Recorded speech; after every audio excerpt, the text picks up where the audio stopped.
Hello students, in this video I'm going to explain the features of auditing. So what do you mean by auditing? Auditing is nothing but it is an examination of or the verification of books of account by an qualified person is called as auditing. So the first feature is or the characteristics of auditing is methodical examination of accounts. So auditing is nothing but it is an systematic, methodical or scientific examination of books of account and financial statement prepared by the client.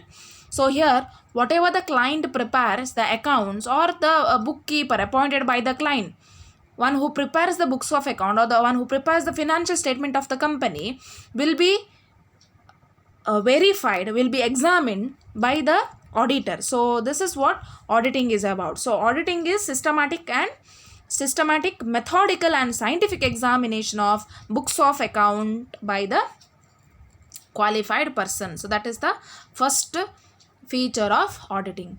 Now the second one, scrutiny of documentary evidence. Scrutiny in the sense what it is, checking the documentary evidence. So as I've told here, in auditing, the auditor will check evidence. There must be a documentary evidence, there must be a document, there must be a proof for each and every transactions which is passed in the books of account. So here, whenever the auditor will come and do the audit work, he will ask the questions with the bookkeeper or the owner or the client. Owner is nothing but is the client. So scrutiny of documentary evidence here. So auditor will inspect, will check, will verify and will scrutiny the documentary evidence. In the auditing term we'll call it as a OCHRs. OCHR nothing but documentary evidence which is maintained by the client as supporting to the entries which is passed in the books of accounts. So second important feature is about this scrutiny of documentary evidence. Now the third one, verification and valuation of assets and liabilities. So auditing does comprise of verification. Not only it will check the entries but also it will verify. Physical examinations will be there. They will physically go and check the assets and liabilities of the company. Suppose when it comes to the liability, there may be a banking institutions or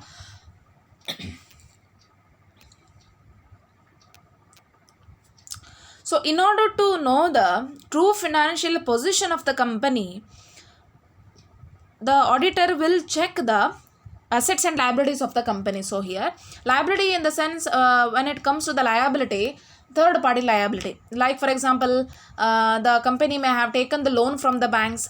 Now in order to check the loan, they have shown some of the loans in the liability side in the balance sheet. In order to cross check that, they can directly contact the banks, the respected banks where the company has taken the loan, regarding the amount, regarding the period, regarding the punctuality in paying the amount, paying the installment. So these what the auditor can these are the rights that the auditor is having. So here the auditor will verify the assets, at the same time liabilities. And simply you cannot show this much buildings you have, this much furnitures you have, this much datas are there. So they will check all the assets physically, whether that building is there, whether that furniture is there, or whether such datas, how much amount they are going to recover it from the data. So all these questions and all the information they will collect from the responsible person. So verification and evaluation of assets and liabilities. Now the fourth one, examination by a professional, independent and qualified person. Independent, he must not be he must not be a person who is having the contact with that company.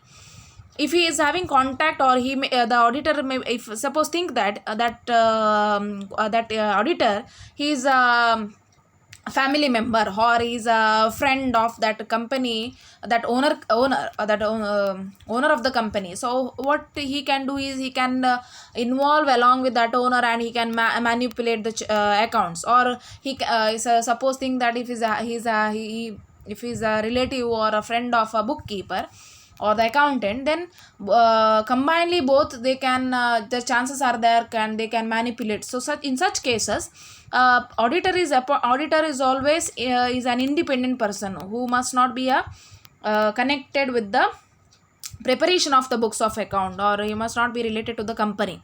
So examination of professionally independent and qualified person. So he must be a chartered accountant, and qualified person is like he must be a practicing chartered accountant to do an auditing work, and he must not have any link with that company. So that is the fourth one. Next, fifth one, expression of an expert opinion.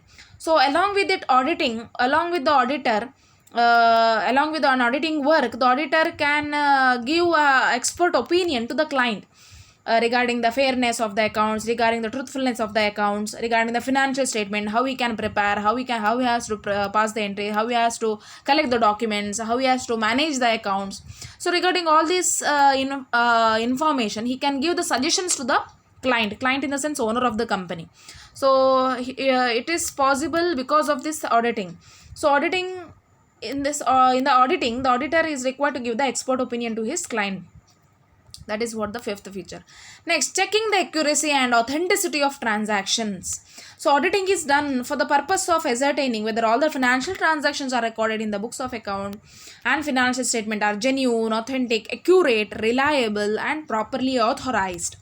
Both are important. So sometime company may appoint the auditor to check the truthfulness of the accounts because he may have some doubt in the case of accountant.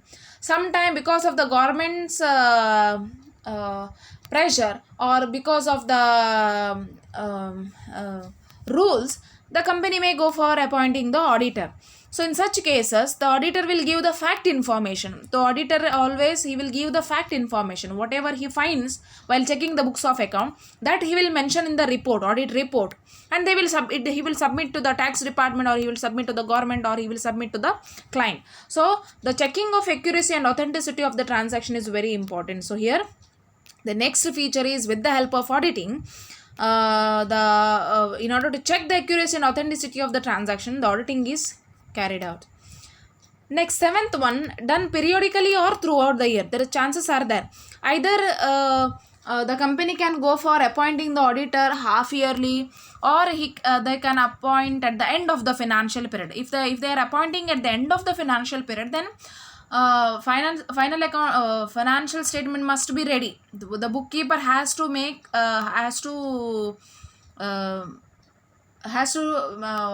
he must ಅವನು financial ಸ್ಟೇಟ್ಮೆಂಟನ್ನು ready ಮಾಡಿ ಇಡಬೇಕಾಗ್ತದೆ.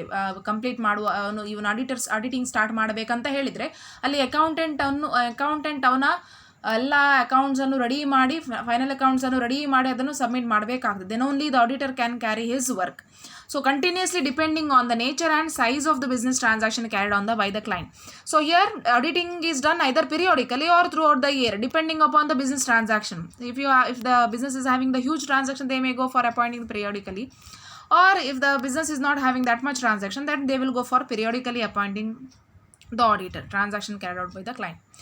Next, the last feature is both business and non-business. So auditing in the sense, it is not only mandatory for profit organization. Not only it is mandatory for the business, but auditing is mandatory even for the non-profit organization like schools or hospitals, then any charitable institutions. When it comes to these institutions, not trust, it is mandatory to check the books of account by the auditor, by the qualified auditor. So auditing is not only for the business but also for the non-business activities. In the sense, non-profit organized, we call it as a non-profit organizer. The best example is institution, school institution, college or trust. So these are the different features of auditing. I hope you have understood the topic. If you have any doubt, clarify the doubts. Thank you.